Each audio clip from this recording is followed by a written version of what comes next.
Assalamualaikum warahmatullahi wabarakatuh. Bismillahirrahmanirrahim. Ashhadu an la ilaha illallah wa ashhadu anna Muhammad Rasulullah. Allahumma salli ala Sayyidina Muhammad wa ala ali Sayyidina Muhammad. Rabbi israh li sadri wa yassir li amri wahlul 'uqdatam min lisani yafqahu qawli. Amin. Bismillahirrahmanirrahim. Silakan Kang Mas, apa yang akan ditanyakan?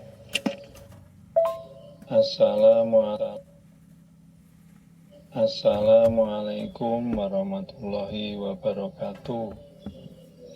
Mohon maaf Gus Kolim, ada yang ingin saya tanyakan terkait dengan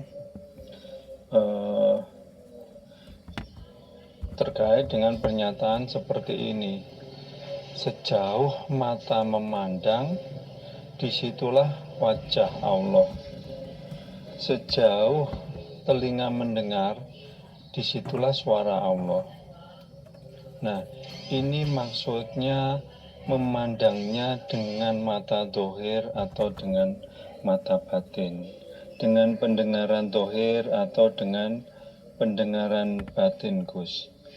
Mohon penjelasannya, karena kalau dengan mata lahir kita melihat itu wajah Allah, kita melihat pohon itu adalah wajah Allah, bagaimana? Padahal kan Allah sendiri kan tidak serupa dengan apapun. Begitu Gus, terima kasih. Assalamualaikum warahmatullahi wabarakatuh. Alhamdulillahirabbil alamin. Waalaikumsalam warahmatullahi wabarakatuh. Kemanapun arah mata memandang, kemanapun arah telinga mendengar, dan kemanapun dan apapun rasa-rasa yang ada di hati kita, disitulah wajahullah. Memang bila kita masih duduk di babakan syariat saja, di babakan ibadah dan sholat secara syariat saja, maka tak akan mampu untuk mengaplikasikan ayat itu. Ayatnya di Al-Quran adalah di surat Al-Baqarah ayat 115. Bismillahirrahmanirrahim. Walillahil masyriqu wal maghrib wa aynama tuwallu fathamma wajhullah innallaha wasi'un alim. Dan kepunyaan Allah lah timur dan barat, maka kemanapun kamu menghadap, disitulah wajah Allah. Sesungguhnya Allah maha luas pengetahuannya. Shadaqallahul azim. Al-Baqarah ayat 115. Mari kita ilustrasikan, kita logikakan dulu kepada makrifat diri kita. Jadi sebelum makrifat kepada Allah, maka makrifatilah diri kita sendiri dulu. Man arafa nafsahu faqad arafa rabbahu. Maka makrifatilah dulu diri kita. Coba kita rasakan. Kemanapun arah mata kita memandang, kemanapun arah telinga kita mendengar, kan yang ada di situ hanya wajah kita. Maksudnya wajah kita itu bukan wajah-wajah yang zahir ini. Maksudnya wajah kita itu adalah hidup kita. Hidup kita itulah wajah kita. Jadi ketika hidup masih teraku-akui oleh hidup manusianya, itulah wajah manusia. Yakni kemanapun Anda ketika Anda melihat gunung, kan hakikatnya Anda memandang wajah Anda sendiri, bukan? Nah, ketika tanpa hidup yang ada di badan Anda, apakah gunung itu bisa terlihat oleh Anda? Ketika kita juga melihat lautan, kan yang ada hakikatnya hidup Anda ketimbang lautannya. Nyata mana, wujud mana antara gunung, laut, hutan, dan seisi dunia ini dengan hidup Anda? Nyata mana, wujud mana dengan kehidupan Anda? Bila Anda tidak hidup, apakah wajah gunung itu ada? Apakah wajah lautan itu ada? Apakah wajah hutan itu ada? Tanpa wajah hidup Anda. Maksudnya di sini wajah bukan zahir. Rasa hidup Anda itu loh wajah. Jadi sesungguhnya wajah yang ada di gunung, yang ada di lautan, yang ada di hutan, yang ada di segala sesuatu itu hakikatnya wajah Anda sendiri. Bukan wajahnya gunung, bukan wajahnya laut, bukan wajahnya hutan, dan bukan wajahnya segala sesuatu. Karena apa? Karena tanpa hidup yang ada pada Anda, maka wajah segala sesuatu itu takkan pernah ada.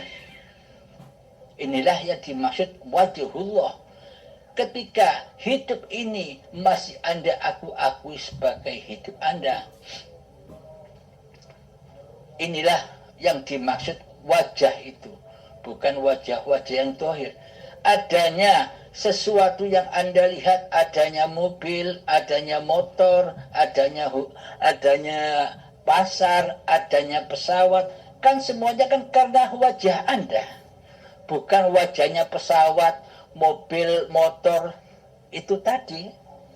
Karena hidup Anda. Adanya semua itu karena hidup Anda, wajah Anda. Tanpa wajah Anda, tanpa hidup Anda, maka segala sesuatu yang Anda lihat, yang Anda dengar, yang Anda rasakan di hati Anda, maka tak akan ada tanpa wajah Anda sendiri. Maksudnya tanpa hidup Anda sendiri. Nah, ilustrasinya makrifat diri itu. Ketika kita kembalikan kepada ma'rifatullah, ketika kita sudah memahami ma'rifat diri, oh ternyata hidup ini Allah. Allahu la ilaha illa huwal hayyul qayyum. Allah tiada Tuhan yang berhak disembah kecuali dialah yang hidup kekal. Sedangkan hidup manusia itu tidak kekal. Maksudnya manusianya itu hakikatnya tidak hidup. Yang hidup itu hanya Allah. Yang dimaksud maha hidup, maha mendengar, maha wujud. Maha itu artinya yakni tak ada lagi kalau bukan wajhullah, kalau bukan Allah. Maha itu khusus bagi Allah. Selain Allah tidak ada yang hidup. Inilah yang dimaksud maha. Jadi kalau di pemahaman syariat, kalau ada siswa, ada mahasiswa, seakan-akan ada dua, siswanya ada dua. Dan seolah-olah hidup ini ada dua, ada hidupnya makhluk, ada hidupnya Allah. Padahal la hayatan illallah.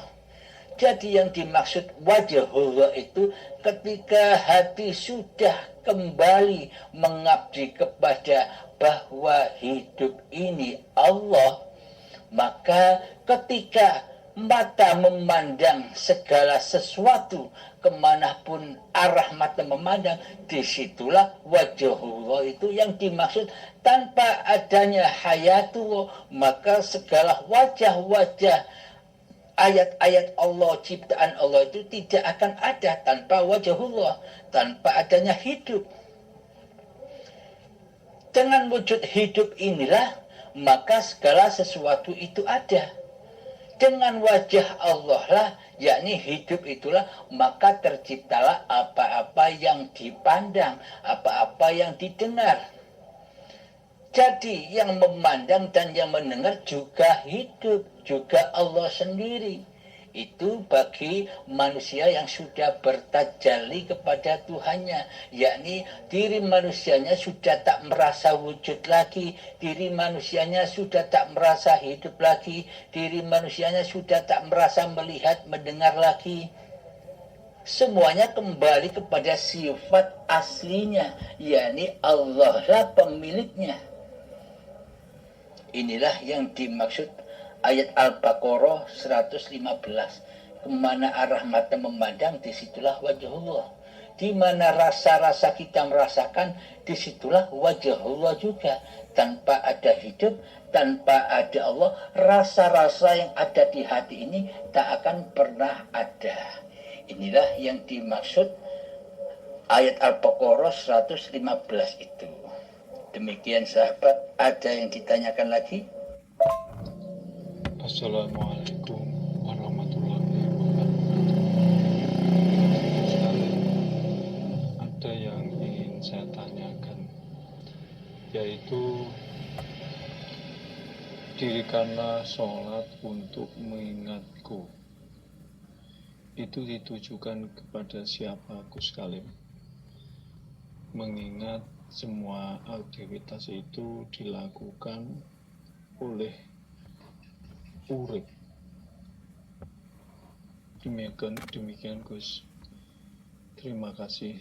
Assalamualaikum warahmatullahi wabarakatuh. Alhamdulillahirabbil alamin. Bismillahirrahmanirrahim. Innani anallah. Sesungguhnya aku ini Allah. La ilaha illa ana. Tidak ada Tuhan, tiadakan Tuhan selain aku. Fa'budni, maka mengabdilah kepadaku. Wa aqimis sholah li dzikri, dan dirikan sholat demi mengingat aku. Jadi yang dimaksud aqimis sholah li dzikri, dirikan sholat demi mengingat aku, yakni sholat yang bagaimana?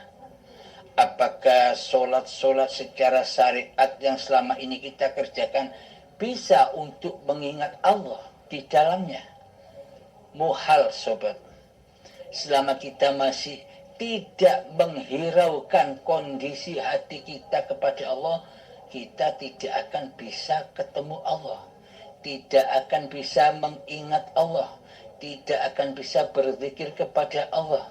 Jika kondisi hati tidak ingat, tidak berzikir kepada Allah, apapun pekerjaan, apapun sholat dan ibadah yang dikerjakan oleh badan-badan ini, maka tak akan sampai kepada Allah. Yakni hanya sampai kepada hawa nafsu kita sendiri dan dibakar di dalamnya. Yakni hati masih merasa mengaku-akui bahwa ini sholatku hamba, ini ibadahku hamba, seolah-olah hambalah sebagai Tuhannya. Padahal inna sholati wa nusuki wa mahyaya wa mamati lillahi rabbil alamin, bahwa sesungguhnya sholat dan ibadah serta hidup dan mati adalah ada di genggaman Allah, milik Allah. Jadi bukan milik manusianya. Aqimis sholah li dzikri. Apa sih tujuan sholat itu? Apa sih tujuan sholat itu didirikan, bukan dikerjakan? Selama ini kan kita mengerjakan, bukan mendirikan. Maksudnya mendirikan sholat itu adalah mengingat Allah. Jadi bagaimana mungkin kita bisa ingat Allah jika kita belum pernah bertemu dengan Allah? Bagaimana mungkin kita bisa berzikir kepada Allah bila kita tidak tahu Allah itu siapa?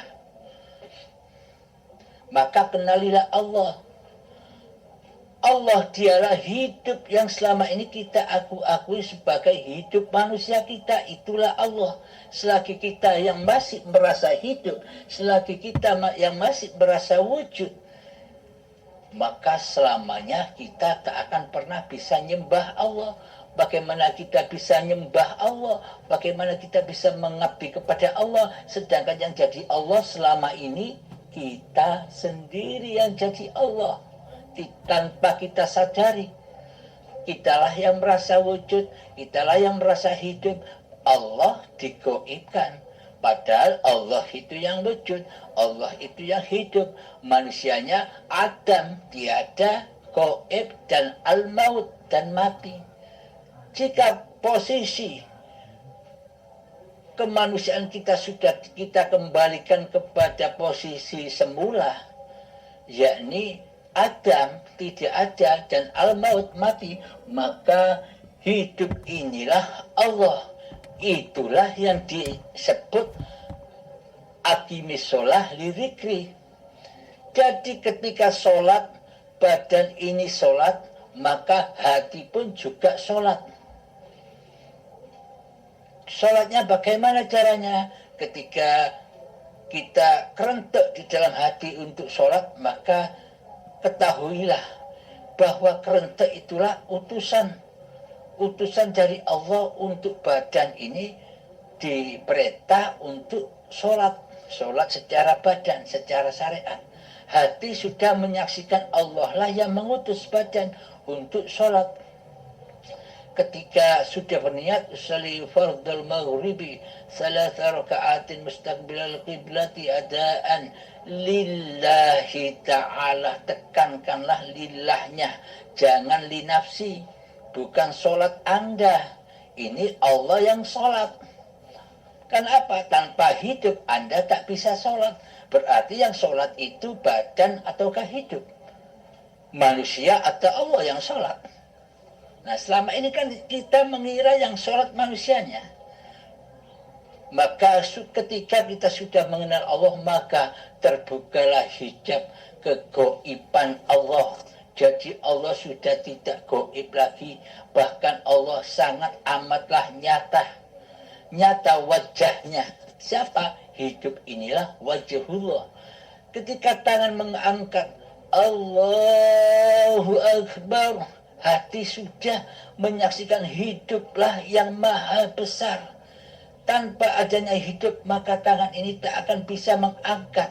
Tanpa adanya Allah, maka lidah ini tak bisa berkata Allahu Akbar. Jadi hakikatnya yang memaha besarkan Allah itu manusia apa Allah sendiri? Kan akhirnya kita menyadari, oh ternyata yang memaha besarkan Allah adalah Allah sendiri. Allahu Akbar, setelah takbiratul ihram maka sendetaplah badan-badan ini. Apa maknanya? Manusianya disuruh mati, diperintah mati, diperintah kembali ke alamnya, diperintah kembali kepada asal usulnya, diperintah kembali kepada kegoibannya, bahwa manusia itu mati, bahwa manusia itu tidak ada. Inilah hakikat sholat. Ketika sudah takbiratul ihram maka baca-baca doa di dalamnya. Jadi pandanglah hidup yang mengkalamkan, bukan kalam manusianya. Jadi disitulah wajhullah yang berkalam. Ini babakan hati. Yang mengerti babakan ini adalah hati masing-masing diri manusianya.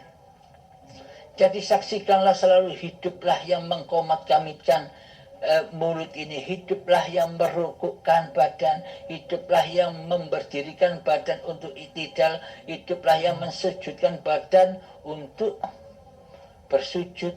Jadi seluruhnya memandang wajhullah.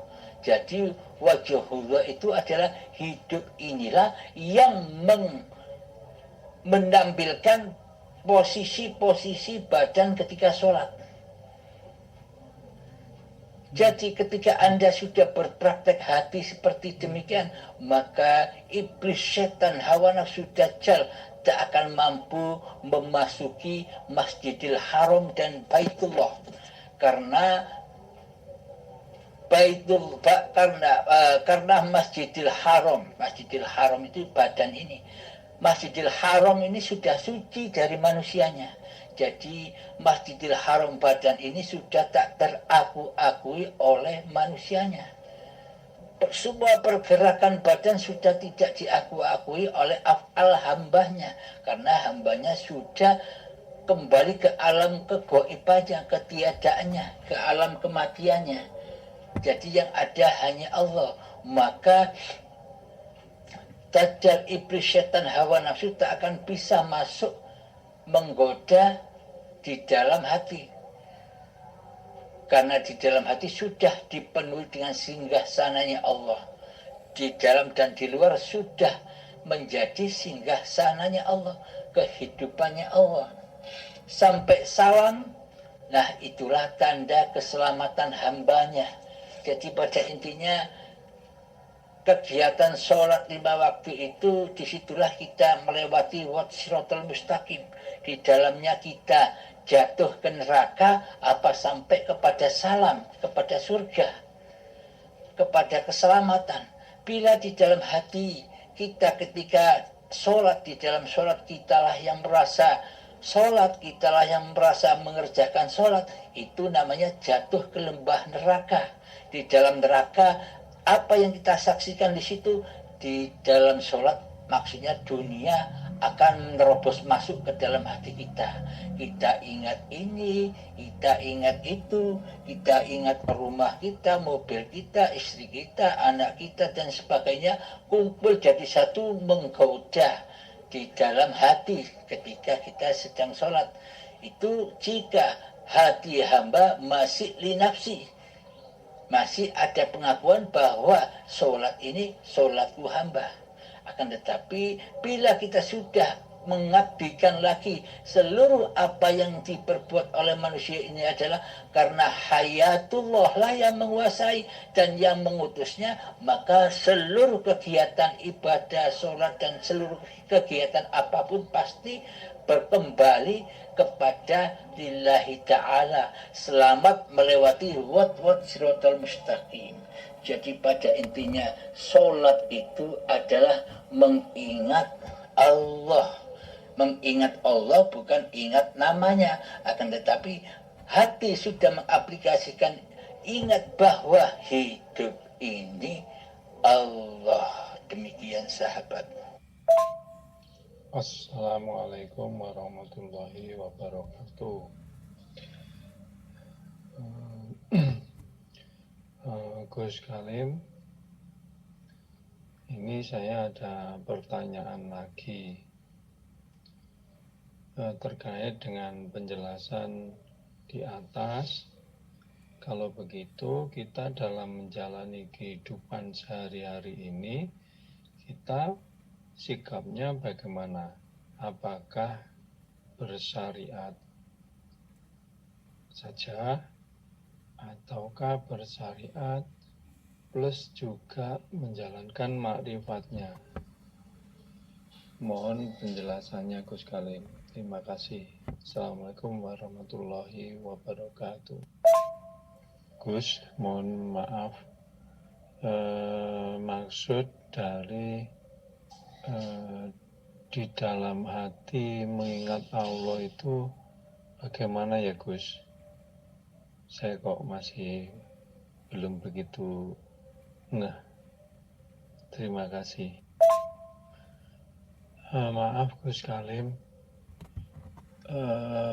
di dalam hati mengingat Allah, bukannya pekerjaan mengingat itu adalah pekerjaannya pikiran Gus, bukan pekerjaan hati. Mohon penjelasannya mengenai di dalam hati mengingat Allah Gus. Tenun. Alhamdulillahirabbil alamin. Bila Anda sudah memahami penjelasan yang di atas, begini, menurut syariatnya manusia harus menjalankan syariat dan makrifatnya. Menurut syariatnya begitu. Berarti bila manusia masih bisa menentukan syariat-syariat manusianya dan makrifat-makrifat manusianya, berarti kan manusianya masih jadi Tuhan, masih belum gaib, masih belum fana kemanusiaannya.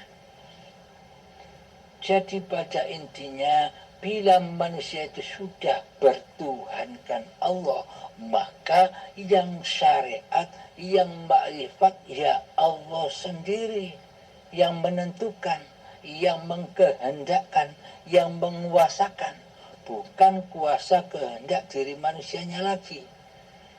Bila manusia sudah bertuhankan Allah, karena seluruh yang terjadi kepada manusia itu adalah af'alullah, itulah aplikasi dari lillahi ta'ala, hanya milik Allah, bukan milik manusianya.